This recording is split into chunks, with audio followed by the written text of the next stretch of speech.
तो हेलो बच्चों, कैसे हो आप सब। स्वागत है आपका आपके अपने YouTube चैनल अतुल्य इंस्टीट्यूट जेकेपी में। आज बच्चों हम बात करने वाले हैं क्लास 10th के साइंस के चैप्टर नंबर 5, जिसका नाम है लाइफ प्रोसेसेस, जो कि बायो का फर्स्ट चैप्टर है।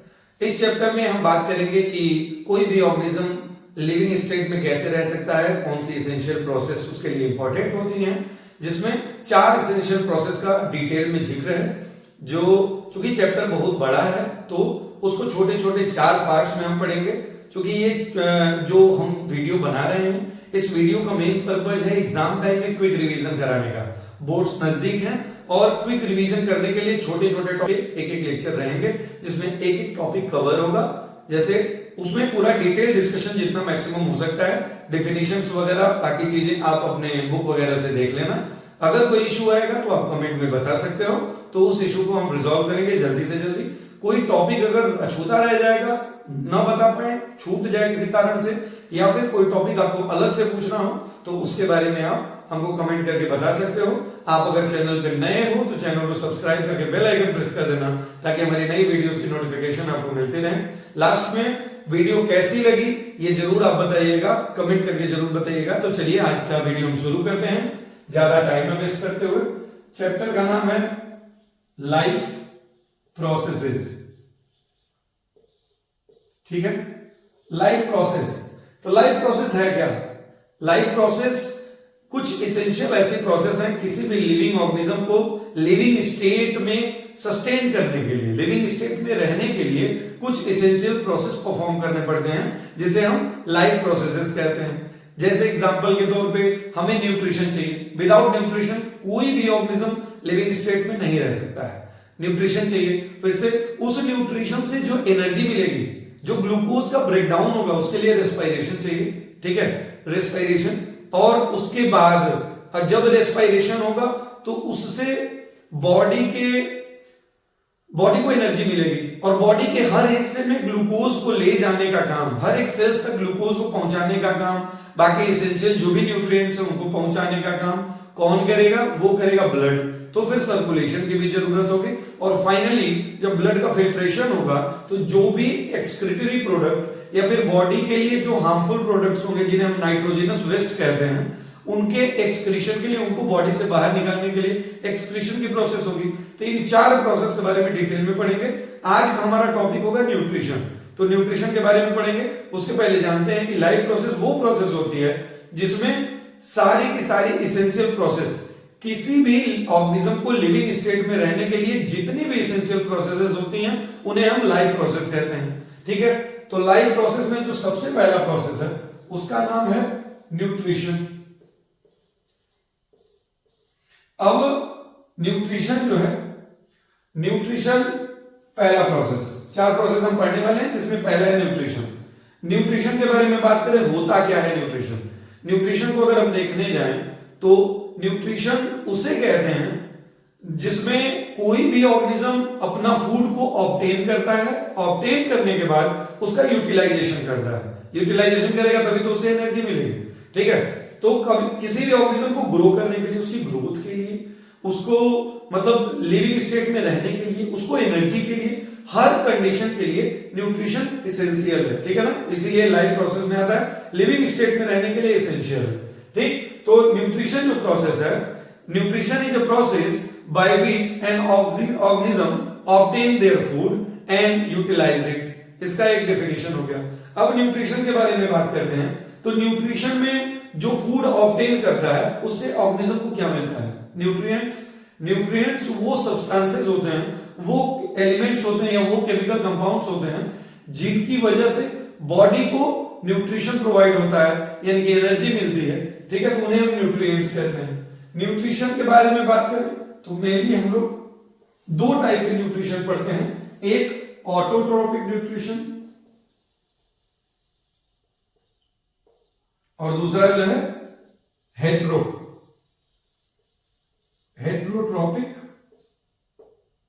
न्यूट्रिशन। चलो, तो ऑटोट्रोपिक न्यूट्रिशन क्या होता है?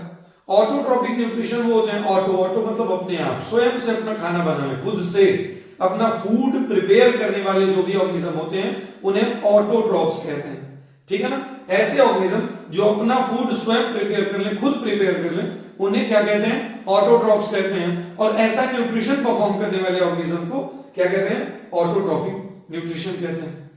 जैसे देखो कि autotrophic nutrition is a process in which an organism prepare their own food.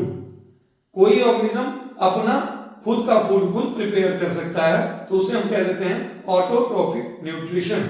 Autotrophic की बात करें तो ऑटोट्रॉपिक न्यूट्रिशन जो होता है ये मेनली देखते हैं हम प्लांट्स में, कई सारे एल्गी में भी देखने को मिलता है। तो इसका एग्जांपल मेन जो है वो प्लांट्स है।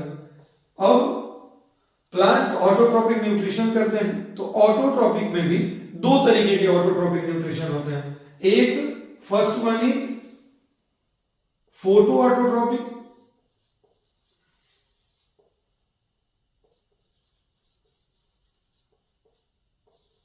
and second one is chemoautotropic।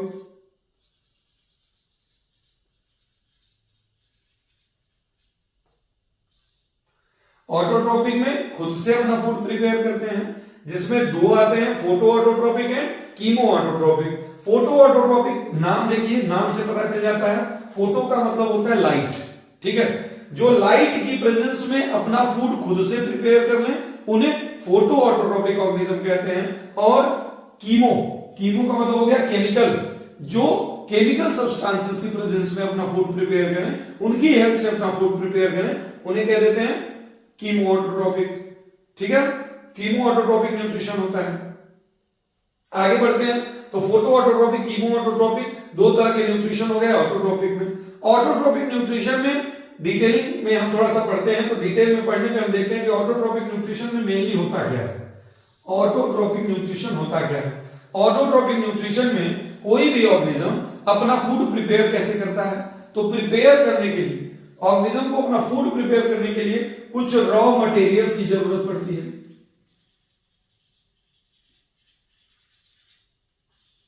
Raw materials की, तो रॉ मटेरियल्स क्या होता है? रॉ मटेरियल वो चीजें होती हैं, वो सब्सटेंसेस होते हैं, वो कंपाउंड्स होते हैं जिनके थ्रू कोई भी ऑर्गेनिज्म जिनका यूज करके अपना फूड प्रिपेयर करेगा। तो रॉ मटेरियल की बात करें तो प्लांट्स के लिए रॉ मटेरियल क्या होंगे?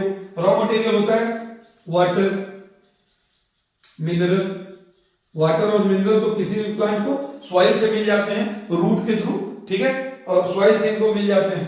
दूसरा पॉइंट CO2, कार्बन डाइऑक्साइड, जो कि अपने स्टोमेटा के थ्रू ये लेते हैं, कार्बन डाइऑक्साइड होता है। और सनलाइट, साथ में क्लोरोफिल इनमें प्रेजेंट होता है, क्लोरोफिल की प्रेजेंस में सनलाइट को ट्रैप करते हैं।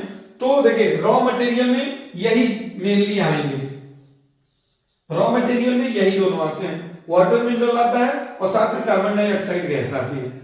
वो रॉ मटेरियल में यही क्यों आते हैं, सनलाइट क्यों नहीं? Sunlight is a energy, not a raw material. Sunlight को एज ए एनर्जी यूज करते हैं प्लांट्स, न कि रॉ मटेरियल के तौर पे। सनलाइट से फूड बनता नहीं है, सनलाइट कोई ग्रेट उसका कंस्टिट्यूएंट नहीं होता है उसके फूड का। सनलाइट की प्रेजेंस में फूड बनता है, सनलाइट से फूड नहीं बनता है, सनलाइट की प्रेजेंस में फूड बनता है। जैसे देखिए आप 6CO2 प्लस 6H2O, अगर इसकी बात करें तो ये कहां होता है? क्लोरोफिल में होता है। क्लोरोफिल की प्रेजेंस में यहां पे क्या आती है? सनलाइट। अब क्या बना दिया? Glucose, C6H12O6। कितना ग्लूकोज बनेगा भाई? अगर हम इसको बैलेंस करने जाए तो बैलेंसिंग देखें इसकी तो 6 मॉलिक्यूल, 6 मॉलिक्यूल बनेगा, 6 कार्बन, 12 ऑक्सीजन, ओके। ये 12 ऑक्सीजन इधर और 6 ऑक्सीजन इधर, 12 and 6 18, यानी कि देखिए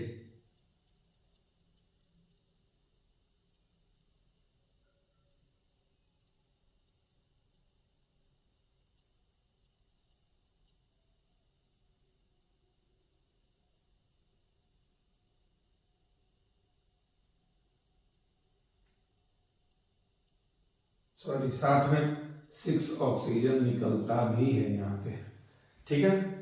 तो अभी आप देखो कि 12 ऑक्सीजन 12 24 में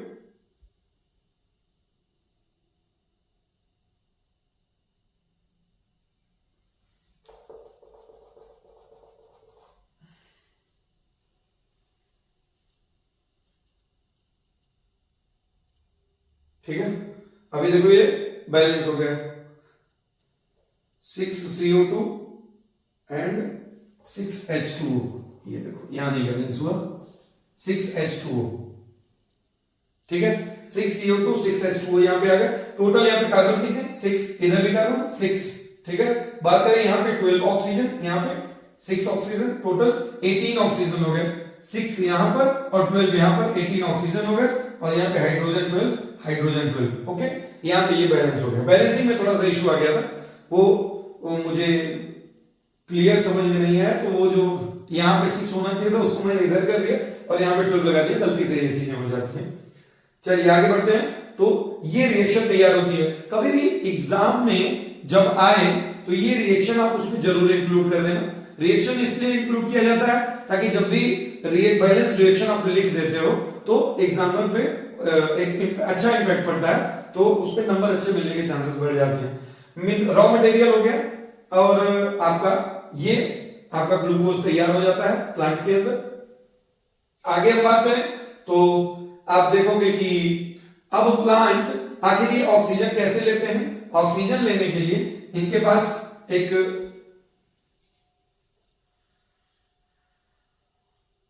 स्ट्रक्चर होता है, स्टोमेटा।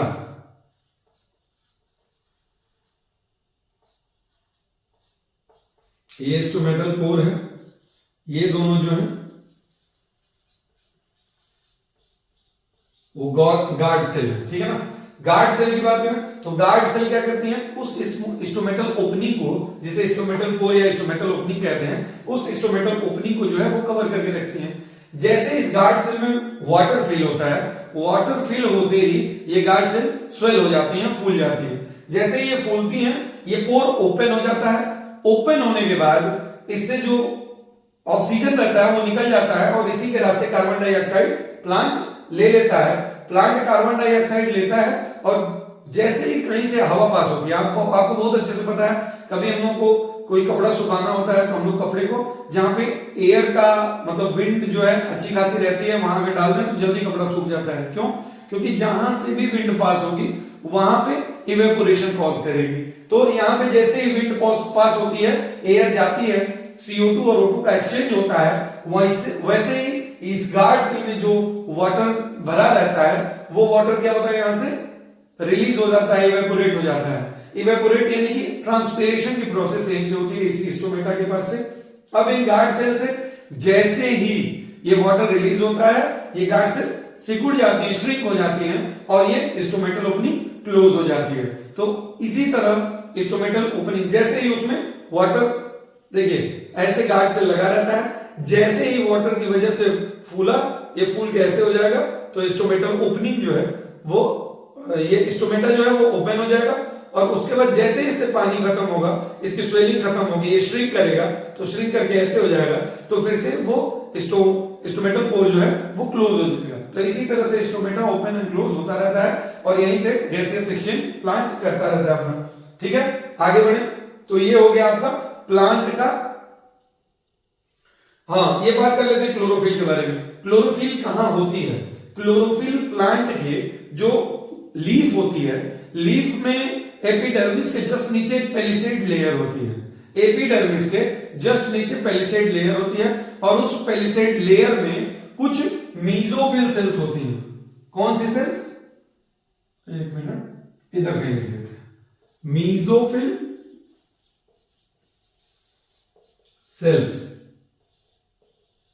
सारी सेल में क्लोरोप्लास्ट नहीं प्रेजेंट होता है। क्लोरोप्लास्ट एक प्लांट का ऑर्गेनिज्म होता है, प्लांट सेल का ऑर्गन होता है, ऑर्गेनेल।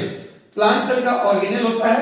तो ये मीजोफिल सेल्स जो है उसी में प्रेजेंट होती हैं पेलिसेड लेयर में, और इन्हीं मीजोफिल सेल्स के अंदर कौन प्रेजेंट होता है? क्लोरोप्लास्ट। अब ये जो क्लोरोप्लास्ट है इसके अंदर क्या प्रेजेंट होता है? क्लोरोफिल। इसके अंदर होता है क्लोरोफिल। और यही क्लोरोफिल की प्रेजेंस में, इस क्लोरोफिल का काम क्या होता है? सनलाइट को ट्रैप करना। सनलाइट को ट्रैप करके फूड को, इसके जो ग्लूकोज है, इस ग्लूकोज के मॉलिक्यूल को बनाने में हेल्प करता है। कौन? क्लोरोफिल। क्या करता है? सनलाइट की ट्रैपिंग करता है। क्लोरोफिल का एक यही काम ही है कि सनलाइट की ट्रैपिंग करता है, और इसी क्लोरोफिल की वजह से प्लांट का कलर ग्रीन होता है। ठीक है, ये एक पिगमेंट है। क्लोरोफिल ए बी सी ऐसे करके कई सारे पिगमेंट होते हैं। क्लोरोफिल किसके लिए रिस्पॉन्सिबल है? दो चीज के लिए, सनलाइट को ट्रैप करता है प्लांट का फूड प्रिपरेशन में, और साथ में क्लोरोफिल और एक काम, दूसरा काम क्या करता है? वो प्लांट का जो ग्रीन कलर होता है उसके लिए रिस्पॉन्सिबल होता है। ठीक है, क्लोरोफिल होता कहां है? कहां पे? ये मीजोफिल सेल्स कहां होती है? Palisade layer. अब ये पेलिसेड लेयर कहां प्रेजेंट होती है? पेलिसेड लेयर होती है बिलो द, ये है below the epidermis of plant. Plant के एपिडर्मिस के बिलो जो है ये पेलिसेड लेयर होती है। इस पेलिसेड लेयर में कुछ सेल्स ऐसी होती हैं जिन्हें मीजोफिल सेल्स कहते हैं। क्यों मीजोफिल सेल्स कहते हैं? क्योंकि इनके पास एक ऑर्गेनेल होता है जिसे हम क्लोरोप्लास्ट कहते हैं। क्लोरोप्लास्ट के पास क्लोरोफिल होता है, वही क्लोरोफिल सनलाइट को ट्रैप करके प्लांट के फूड प्रिपरेशन में हेल्प करता है, और साथ में ये क्लोरोफिल का पिगमेंट है जो कि ग्रीन कलर के लिए भी रिस्पॉन्सिबल होता है। चलिए आगे बढ़ते हैं। तो प्लांट का हिस्सा यहां पे कंप्लीट होता है। अब हम एनिमल पे चलते हैं। एनिमल का देखेंगे जिसमें अमीबा का न्यूट्रिशन देखेंगे। अमीबा के न्यूट्रिशन के बाद फिर ह्यूमन का न्यूट्रिशन देखेंगे। ठीक है, हेट्रोट्रॉपिक न्यूट्रिशन के बाद है। इसका आप स्क्रीनशॉट चाहो तो ले सकते हो। अब मैं इसे क्लीन करता हूं।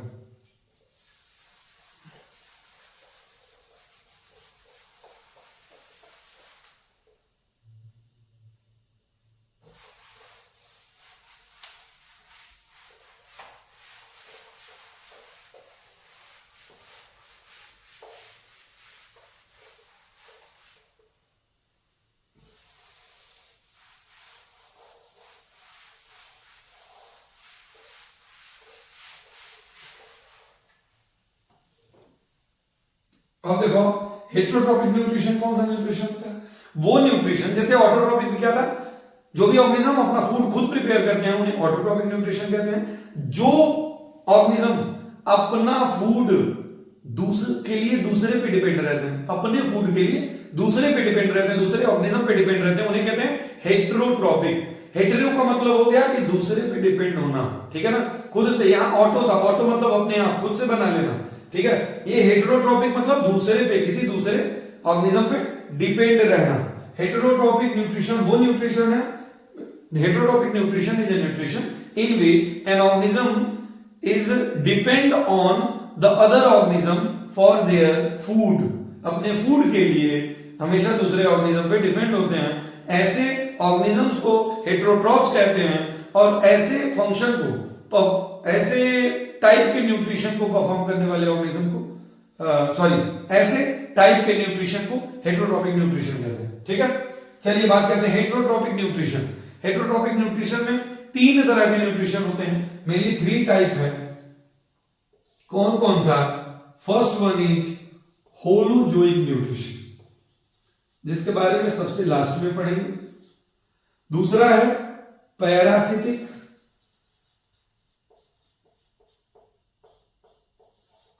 And third one is saprophytic. अब ये क्या होता है, चलिए बात करें। सबसे पहले बात करते हैं पैरासिटिक के बारे में। पैरासिटिक न्यूट्रिशन जो होता है, पैरासिटिक न्यूट्रिशन एक ऐसा न्यूट्रिशन है जिसमें एक ऑर्गेनिज्म दूसरे ऑर्गेनिज्म पे डिपेंडेंट होता है अपने फूड के लिए, लेकिन साथ में दूसरे ऑर्गेनिज्म को हार्म भी करता है, उसको नुकसान पहुंचाता है। ऐसे न्यूट्रिशन को कहते हैं पैरासिटिक न्यूट्रिशन। एक ऑर्गेनिज्म दूसरे ऑर्गेनिज्म पे डिपेंड है, और साथ में अपने होस्ट को, जो दूसरा ऑर्गेनिज्म होता है उसे होस्ट कहते हैं, अपने होस्ट को जो हार्म भी करे और उससे अपना न्यूट्रिशन भी ले, वो होते हैं पैरासाइट्स, ठीक है। और ऐसा न्यूट्रिशन परफॉर्म, ऐसे न्यूट्रिशन को क्या कहते हैं, जो ये ऑर्गेनिज्म जो पैरासाइट्स परफॉर्म करते हैं उन्हें पैरासिटिक न्यूट्रिशन कहते हैं। पैरासिटिक न्यूट्रिशन का मतलब है दूसरे ऑर्गेनिज्म पे डिपेंड है और साथ में उसे हार्म भी कर रहे हैं। पैरासिटिक न्यूट्रिशन जो होता है ये भी दो तरीके का होता है। इसमें जो पैरासाइट्स होते हैं वो दो तरीके के हैं, एक्टोपैरासाइट एंड इंडोपैरासाइट। एक्टोपैरासाइट कौन होते हैं? एक्टोपैरासाइट जो बॉडी के बाहर रहते हैं। आप जानते हो लीच मतलब जोंक, जो जोंक होती है वो बॉडी के बाहर से ब्लड सक करती है। अब ब्लड सक करने की वजह से तो वो ऑर्गेनिज्म को हार्म हो ही रहा है, लेकिन साथ में वो अपना न्यूट्रिशन करके अपना न्यूट्रिशन करे और साथ में अपने होस्ट को हार्म करे, वो है पैरासिटिक न्यूट्रिशन। तो एक्टोपैरासाइट, एक्टो मतलब आउटर साइड, ठीक है ना, एक्टो मतलब बाहर से, बॉडी के बाहर चिपक के अपना न्यूट्रिशन ले रही है और साथ में अपने होस्ट को हार्म भी कर रहे हैं, तो ऐसे को कहते हैं एक्टोपैरासाइट, जिसका एग्जांपल है लीच।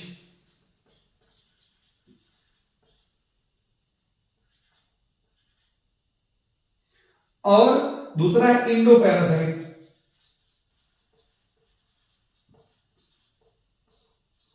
इंडोपैरासाइट क्या होते हैं?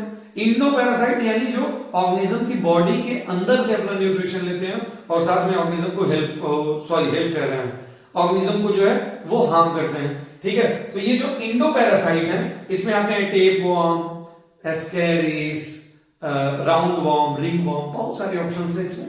तो आप टेपवर्म ही लिख लो, टेपवर्म इसका एग्जांपल, ठीक है। इंडोपैरासाइट बॉडी के अंदर रह के अपना न्यूट्रिशन लेते हैं, साथ में ऑर्गेनिज्म को जो है हार्म करते हैं। ये होता है पैरासिटिक न्यूट्रिशन। पैरासिटिक न्यूट्रिशन में एक ऑर्गेनिज्म दूसरे ऑर्गेनिज्म पे डिपेंड, देखिए हेटेरोट्रॉपिक है तो ऑब्वियस है दूसरे पे डिपेंड ही रहेगा। इंडिपेंडेंट में कैसे रहता है? होस्ट। अच्छा, जो ऑर्गेनिज्म पैरासिटिक न्यूट्रिशन परफॉर्म करते हैं उन्हें पैरासाइट कहते हैं, और जिसके भरोसे यानी जो उसके जिस पे डिपेंड रहते हैं अपने फूड के लिए उन्हें कहते हैं होस्ट। होस्ट और पैरासाइट का रिलेशन होता है इसमें। दूसरे पे आते हैं सेप्रोफिटिक न्यूट्रिशन। ये कौन करता है? कुछ बैक्टीरिया और फंजाई। बैक्टीरिया करते हैं, फंगस करते हैं। अब सेप्रोफिटिक न्यूट्रिशन क्या होता है? सेप्रोफिटिक मतलब डेड एंड डिकेइंग मैटर पे, किसमें? डेड एंड डिकेइंग मैटर से अपना न्यूट्रिशन लेते हैं। डेड एंड डिकेइंग मैटर से अपना न्यूट्रिशन लेते हैं। वो ऑर्गेनिज्म जो dead and decaying organic matter से अपना न्यूट्रिशन लेते हैं उन्हें क्या कहते हैं? सेप्रोफाइट्स। वो सेप्रोफाइट्स होते हैं। और ऐसा जो ऑर्गेनिज्म इस न्यूट्रिशन को परफॉर्म करते हैं, इस न्यूट्रिशन को क्या कहते हैं? Saprophytic nutrition. चलिए, तो डेड एंड डिकेइंग मैटर, अब इसमें होता क्या है? देखिए, सेप्रोफिटिक न्यूट्रिशन और होलोजोइक न्यूट्रिशन एक दूसरे के अपोजिट है। सामान्यतः होलोजोइक न्यूट्रिशन में क्या होता है? हम कोई खाना खाते हैं, कोई भी ऑर्गेनिज्म, जब होलोजोइक न्यूट्रिशन वाले जितने लोग हैं वो जो फूड लेते हैं तो फूड कॉम्प्लेक्स फॉर्म में होता है, बॉडी के अंदर जाके उसको सिंपल फॉर्म में कन्वर्ट किया जाता है। सिंपल फॉर्म में उसका ब्रेकडाउन होता है और ब्रेकडाउन होने के बाद उसका जो है उसको डाइजेशन कहते हैं और डाइजेशन होने के बाद एब्जॉर्प्शन हो जाता है। लेकिन इनका मामला कुछ अलग है, ये बॉडी के अंदर जाने के बाद फूड का डाइजेशन नहीं करते हैं। जो फंगस होते हैं, जो बैक्टीरिया होते हैं, जो सेप्रोफिटिक न्यूट्रिशन परफॉर्म करते हैं, वो पहले उस जगह पर जहां पे जो भी dead and decaying organic matter है वहां पर वो क्या करते हैं? अपनी बॉडी से कुछ टॉक्सिक सब्सटेंसेस, कुछ केमिकल सीक्रेट करते हैं। वो केमिकल क्या करते हैं? बॉडी के बाहर ही उन सब्सटेंसेस का ब्रेकडाउन कर देते हैं, उन ऑर्गेनिक मैटर्स का ब्रेकडाउन कर देते हैं। जब ब्रेकडाउन हो जाता है तो ब्रेकडाउन होने के बाद वो सिंपल फॉर्म में हो जाते हैं। डाइजेशन का मतलब क्या है? डाइजेशन जो है, डाइजेशन का मतलब है कि कॉम्प्लेक्स ऑर्गेनिक मैटर को, कॉम्प्लेक्स मैटर को सिंपल ऑर्गेनिक मैटर में, सिंपल में, कॉम्प्लेक्स फूड को सिंपल फूड में, सिंपल मतलब जो इजीली एब्जॉर्ब हो जाए उस फूड में, सिंपल फूड में जो कन्वर्ट करने का काम प्रोसेस होती है उसे हम डाइजेशन कहते हैं, ठीक है। अब वो होती कैसे है?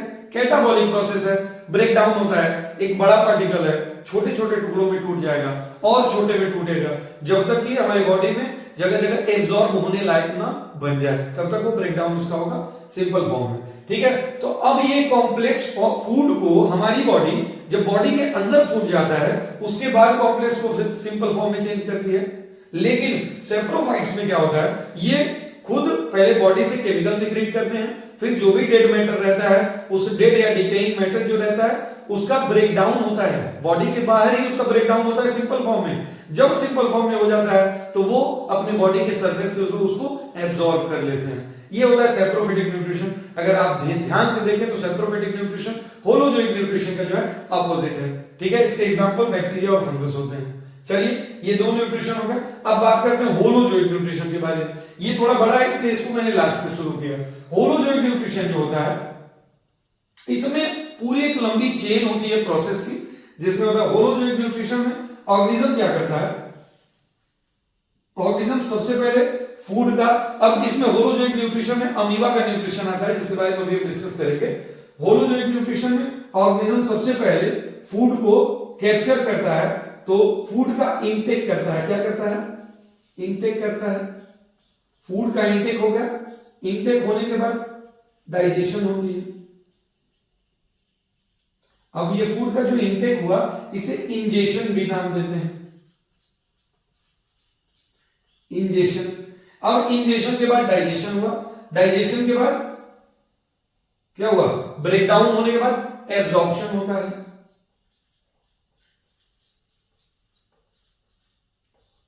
एब्जॉर्प्शन होने के बाद इसका एसिमिलेशन होता है। एसिमिलेशन होता है, और एसिमिलेशन होने के बाद क्या होता है, जो वेस्ट मटेरियल बच जाता है उसका इजेशन हो जाता है, ठीक है। इजेशन हो जाता है। सबसे पहले इंजेशन होता है, इंजेशन के बाद डाइजेशन, डाइजेशन के बाद एब्जॉर्प्शन, एब्जॉर्प्शन के बाद एसिमिलेशन, एसिमिलेशन के बाद जो वेस्ट मटेरियल बच जाता है जिसका बॉडी में यूटिलाइजेशन नहीं हो सकता है उसका इजेशन हो जाता है, यानी बॉडी से बाहर निकाल दिया जाता है वेस्ट मटेरियल को, ठीक है। इस प्रोसेस को अभी हम अमीबा का डायग्राम बना के समझते हैं। पहले आप इसका स्क्रीनशॉट ले लो। ये देखिए हम शॉर्टेस्ट नोट्स बनवाने की कोशिश कर रहे हैं ताकि आसानी से चीजें आपको रिलेट करके समझ जाओ। मैं डेफिनेशन वगैरह बहुत ज्यादा लिखने पे नहीं जाऊंगा क्योंकि फिर वीडियो 1-1.5 घंटे की बन जाएगी, कोई मतलब उसका नहीं निकलेगा। शॉर्ट तरीका है तो शॉर्ट तरीके को थोड़ा शॉर्ट में ही समझते हैं, ठीक है। आगे बढ़ते हैं।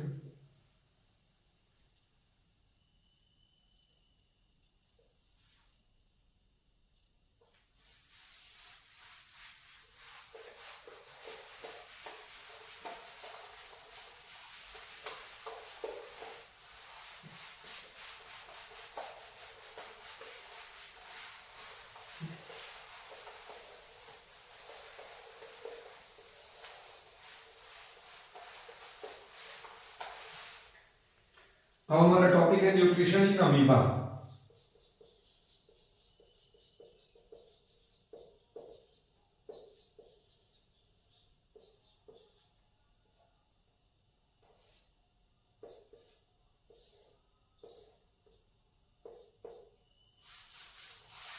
ठीक है, अमीबा का न्यूट्रिशन ये एग्जाम में सीधे सीधे पूछ लेता है, आपको बनाना पड़ जाएगा। एक डायग्राम बनाओगे आप, डायग्राम बनाने के बाद फिर उसके बारे में एक्सप्लेन करोगे तो एक अच्छा खासा 4 नंबर 5 नंबर में बोर्ड में पूछ लेता है सीधे सीधे। ये देखो ये अमीबा है, अमीबा का कोई शेप नहीं होता है, सिंगल सेल ऑर्गेनिज्म होता है, इसका कोई फिक्स शेप नहीं होता है, ये जिस भी शेप में चाहे उस शेप में हो सकता है, ठीक है। अब देखो ये एक अमीबा है, इसका न्यूक्लियस है। अब इसको यहां पे अपना फूड दिखा, तो सबसे पहले जब फूड दिखता है तो फूड पार्टिकल जब भी दिखेगा तो अमीबा क्या करता है, एक प्रोसेस होता है स्यूडोपोडिया। पोडिया मतलब होता है पोडिया वर्ड यूज करते हैं अपने लिम्स के लिए, जैसे हाथ पांव अगर बनाना हो तो उसको पोडिया वर्ड यूज करते हैं छोटे ऑर्गेनिजम्स में। और साथ में स्यूडो, स्यूडो मतलब होता है फाल्स, फाल्स मतलब ओरिजिनली उसका हाथ पांव है नहीं लेकिन ये क्रिएट करता है इस फूड को कैप्चर करने के लिए, ठीक है। तो जैसे देखिए अब ये क्या करेगा,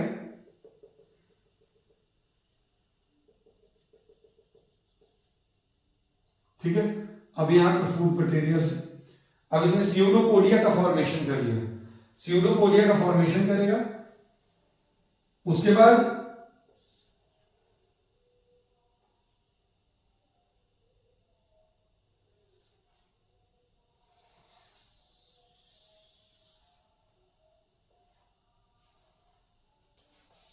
अब देखिए यहां पर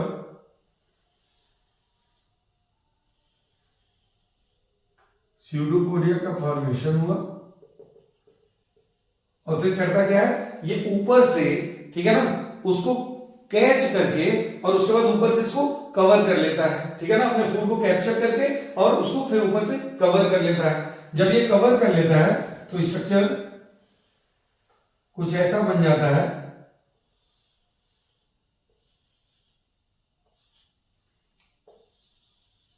ठीक है। अभी देखो आप, अभी ये जो देख रहे हो इसे हम कहते हैं फूड वैक्यूल। इसने देखो यहां पे एक कवरिंग ये फॉर्म कर ली उसने फूड के अगल बगल पे, इसे कह देते हैं फूड वैक्यूल, ठीक है। फूड वैक्यूल में अपने फूड को कैप्चर कर लेता है। कैप्चर करने के बाद ये क्या हो गया, इस प्रोसेस को क्या कहेंगे, इंजेशन। मैंने दो बनाया, इस डायग्राम को आप पहले में ही दिखा सकते हो, कोई दिक्कत नहीं है। इंजेशन, इंजेशन के बाद अगली प्रोसेस हमारी क्या होगी, डाइजेशन की। अब देखो आप, ये इसने अपना फूड लिया, अब इस फूड का छोटे छोटे टुकड़ों में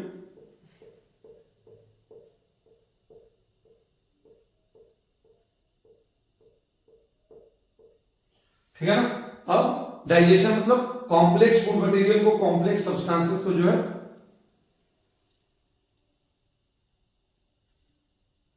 वेट, ठीक है, वीडियो में आ रहा है। तो कॉम्प्लेक्स फूड सब्सटेंसेस को जो है वो ये क्या करते हैं, सिंपल फॉर्म में कन्वर्ट कर लेते हैं, यानी ये प्रोसेस क्या होगी, डाइजेशन। मैं ऊपर लिख दे रहा हूं क्योंकि नीचे का कट सकता है। डाइजेशन के बारे में, डाइजेशन के बाद आगे क्या होगा, आगे ये रहा अमीबा आपका, और इसने फिर एक प्रोसेस होती है इसके अंदर साइक्लोसिस की।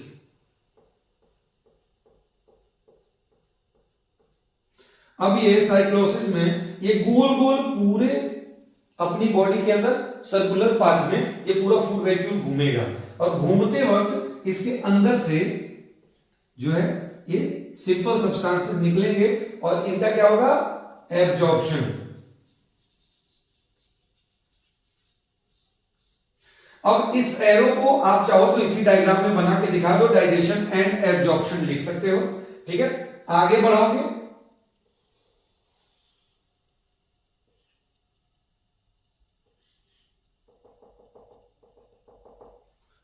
तो आप इस प्रोसेस में लिख दोगे, ठीक है, ऐसे दिखा दो, एसिमिलेशन, ठीक है, एसिमिलेशन हो गया।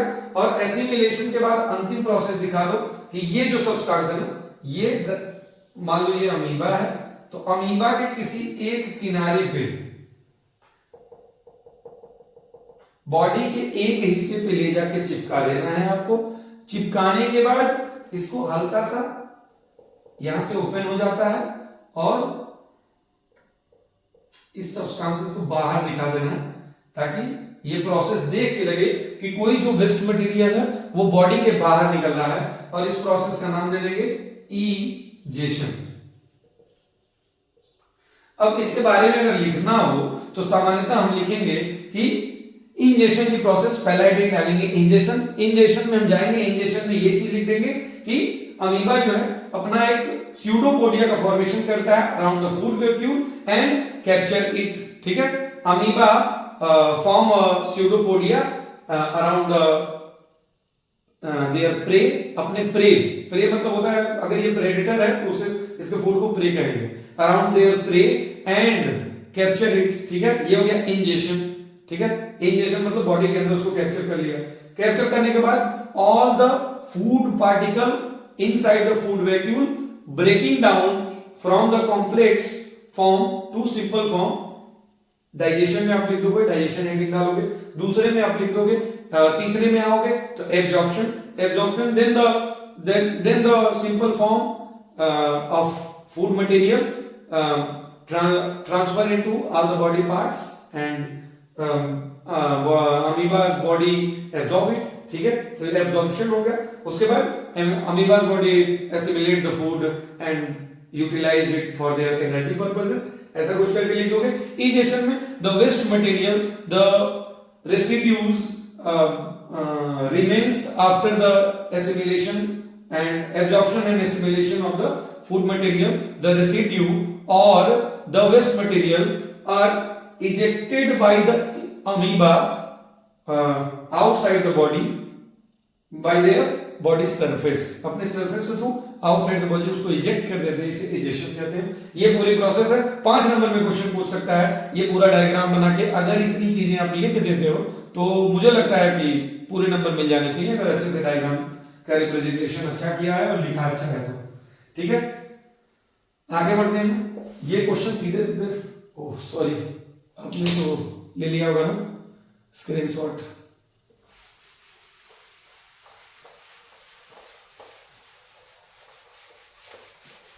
मैं 20-25 मिनट में वीडियो बनाने वाला था, लेकिन अभी मैं देख रहा हूं कि वीडियो 36 मिनट्स की हो गई है।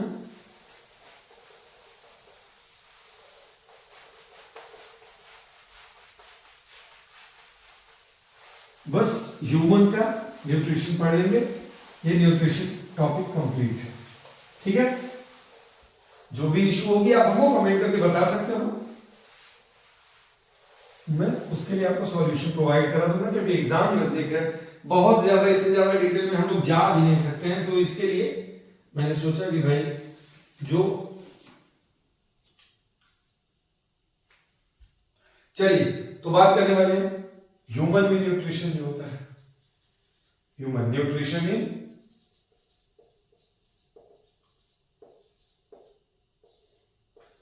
ह्यूमन। अब ह्यूमन की बात करें तो ह्यूमन में जो न्यूट्रिशन होता है वो ह्यूमन का अपना डाइजेस्टिव सिस्टम होता है। ह्यूमन का जो डाइजेस्टिव सिस्टम है उसी में ह्यूमन का न्यूट्रिशन होता है। डाइजेस्टिव सिस्टम में न्यूट्रिशन कैसे होता है उसकी पूरी एक सीरीज है, एक प्रोसेस है, उसके बारे में देखेंगे। ठीक है, चलिए तो देखते हैं। तो जो डाइजेस्टिव सिस्टम ऑफ ह्यूमन है, सबसे पहले बात करते हैं डाइजेस्टिव सिस्टम की। डाइजेस्टिव सिस्टम में हमारा आ जाता है एलिमेंट्री कैनाल। ठीक है ना, एलिमेंट्री कैनाल।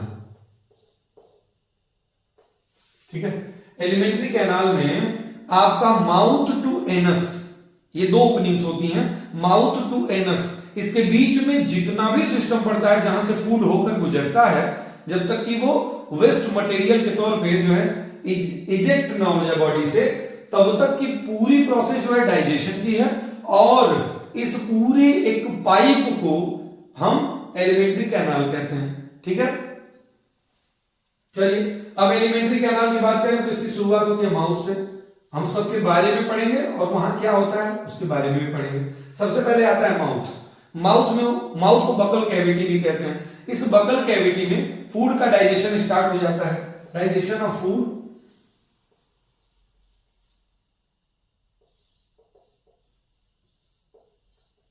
स्टार्ट्स। ठीक है ना, यहीं से स्टार्ट हो जाता है। और साथ में एक बात और ध्यान देते हैं कि ये इनटेक ऑफ फूड यहीं से होता है। Intake of food. चलिए माउथ के बाद हम बढ़ते हैं तो हमारा ये फेरिंग्स होते हुए फूड पहुंचता है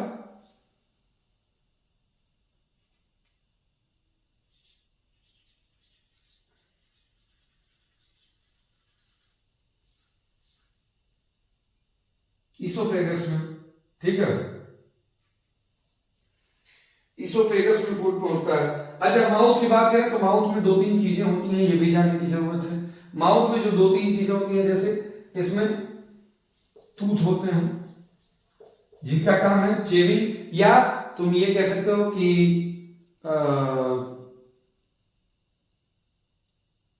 मैस्टिकेशन ऑफ फूड। मैस्टिकेशन का मतलब होता है कि फूड को जो है च्यू करके जो हम लोग उसको छोटे पार्टिकल्स में कन्वर्ट कर देते हैं। और हाँ, हमारे माउथ में, हमारे टंग के जस्ट नीचे 3 पेयर सेलिवरी ग्लैंड होती है।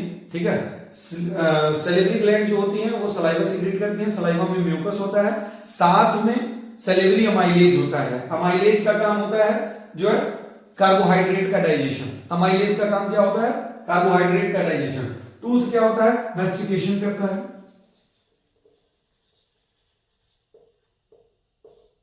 उसके बाद बात करें टंग।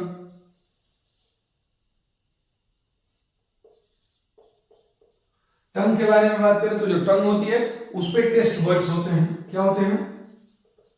टेस्ट बर्ड्स होते हैं जो कि फूड का टेस्ट बताते हैं। साथ में टंग जो है फूड को मिक्सअप करने में हेल्प करती है। क्या करती है?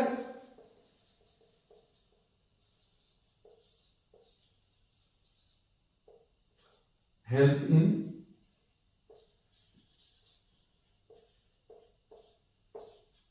Mixing up of food. ठीक है ना, मिक्सिंग अप ऑफ फूड में हेल्प करती है टंग। उसके अलावा जो टंग है मेनली टेस्ट बर्ड होते हैं, हेल्प करती है मिक्सिंग अप में। जब मिक्सिंग अप हो जाता है किसका? म्यूकस, सैलिवरी अमाइलेज और साथ में फूड का, जो भी फूड सब्सटेंस हम खाते हैं उसका जब मिक्सअप हो जाता है तो मिक्सअप होने के बाद एक चिपचिपा सा एक पूरा जो कहते हैं ना कि सेमी सॉलिड सब्सटेंस बनता है जिसे हम बोलस कहते हैं। बोलस। बोलस क्या होता है?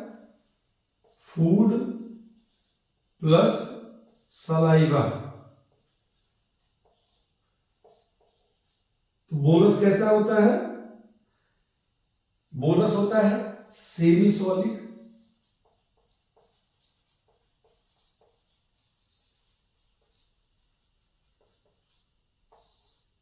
ठीक है, सेमी सॉलिड सब्सटेंस होता है तो उसे हम बोलस कहते हैं।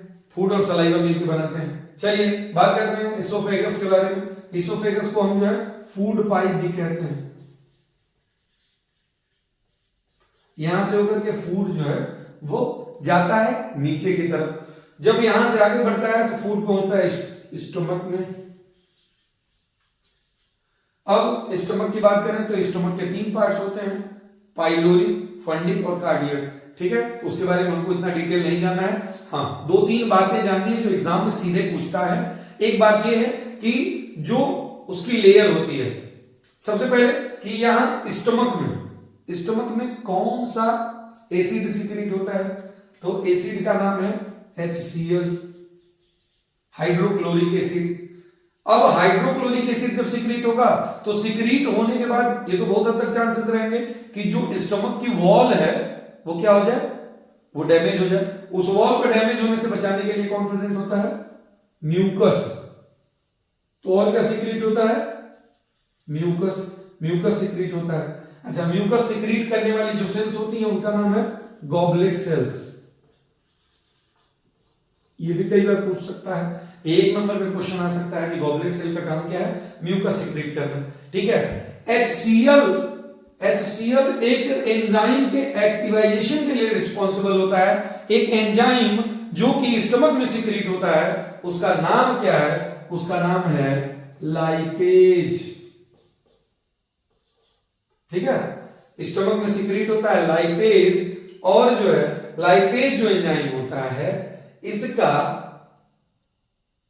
जो है एक्टिवाइजेशन, एक्टिव फॉर्म में लाइपेज को लाने में कौन हेल्प करता है? HCl, क्योंकि लाइपेज को एक्टिव होने के लिए एसिडिक मीडियम चाहिए होता है और एसिडिक मीडियम प्रोवाइड कौन करता है? HCl।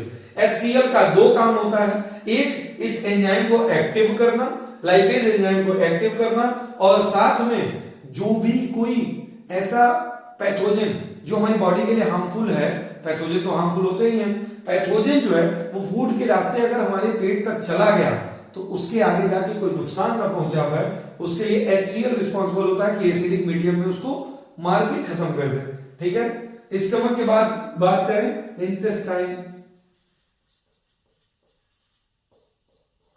इंटेस्टाइन में सबसे पहले स्मॉल इंटेस्टाइन आती है, यही लिख देते हैं स्मॉल।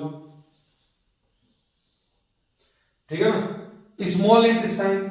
अब स्मॉल इंटेस्टाइन के 3 पार्ट होते हैं। सबसे पहला होता है डुओडेनम, दूसरा है जेजुनम और तीसरा है इलियम। Duodenum, jejunum, ilium. ठीक है, डुओडेनम वाला जो पार्ट है वो शी शेप का होता है। ठीक है ना, कई बार यू शेप भी लोग कह देते हैं, सी शेप का होता है। अब ये सी शेप का जो डुओडेनम है आप यहां पे देख सकते हो,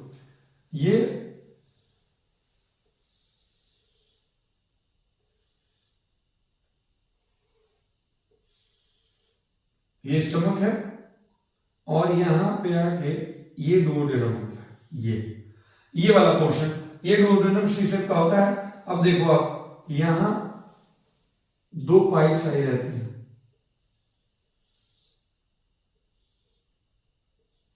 ये पाइप आई है पैनक्रियाज से, दूसरी पाइप आई है लीवर से। एक बाइल डक्ट है, एक पैनक्रियाटिक डक्ट है। वो आगे कहां खुलती है? डुओडेनम में, स्मॉल इंटेस्टाइन का जो पहला पार्ट होता है। ठीक है, मैक्सिमम जो है डाइजेशन वो यहीं से स्टार्ट हो जाता है। अच्छा खासा डाइजेशन यहां पे होता है। डुओडेनम के बाद हाँ स्मॉल इंटेस्टाइन की बात करें तो स्मॉल इंटेस्टाइन में एक एंजाइम आता है जिसका नाम है ट्रिप्सिन। ठीक है ना, ट्रिप्सिन वो डाइजेशन में हेल्प करता है, आगे बढ़ता है जेजुनम, इलियम, सारा का सारा मतलब almost all the digestion complete हो जाता है आपके स्मॉल इंटेस्टाइन में। लार्ज इंटेस्टाइन में बहुत हल्का फुल्का डाइजेशन होता है, मेनली वहां पे एब्जॉर्प्शन होता है। जो मटेरियल ऐसे हैं या जो ऐसी चीजें हैं जिनका डाइजेशन हो चुका है, डाइजेशन के बाद हम लोग पढ़े हैं कि होलोजोइक न्यूट्रिशन में एब्जॉर्प्शन की प्रोसेस होती है, तो मैक्सिमम एब्जॉर्प्शन, तो यहां पे मोस्ट ऑफ द डाइजेशन हो जाता है, मोस्ट ऑफ डाइजेशन। एक ट्रिप्सिन जो है